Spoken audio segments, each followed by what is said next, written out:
Aujourd'hui, on va parler d'un expert mondial de la preuve juridique qui a analysé les évangiles comme un procès. Bienvenue dans l'épisode 5 de notre série des athées qui ont changé d'avis, leur histoire. Simon Greenleaf, c'est pas n'importe qui dans le monde juridique. C'est le cofondateur de la faculté de droit de Harvard et l'un des plus grands spécialistes de l'analyse des preuves légales. C'est un expert en justice qui a passé sa vie à étudier les faits, les témoignages, les preuves.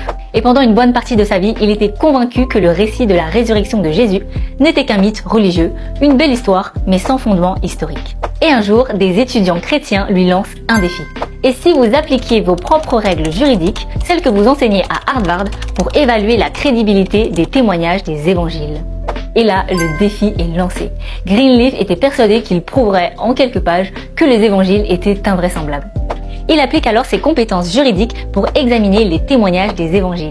Mais plus il étudie les textes et les témoignages, plus il analyse les comportements des témoins de l'époque, et plus il découvre que les récits des évangiles sont étonnamment solides. Que les témoins ont tenu bon malgré les persécutions, les menaces, la torture et même face à la mort. Et après des mois de travail, Greenleaf finit par admettre quelque chose qu'il n'aurait jamais imaginé dire un jour. La résurrection de Jésus est non seulement crédible, mais elle tiendrait devant un tribunal de justice.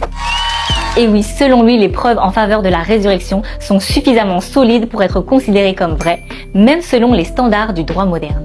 Et suite à cela, Greenleaf s'est converti à la foi chrétienne et il a même documenté son analyse dans son ouvrage Testimony of the Evangelist. Et maintenant, j'ai une question pour toi. Est-ce que tu n'aurais pas jugé les évangiles un peu trop vite? Est-ce que toi aussi, tu aimerais qu'on te juge sans même te connaître?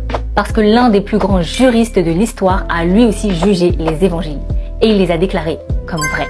Dis-moi ce que t'en penses dans les commentaires. Dans le dernier épisode, on va parler d'un archéologue qui voulait prouver que la Bible était fausse.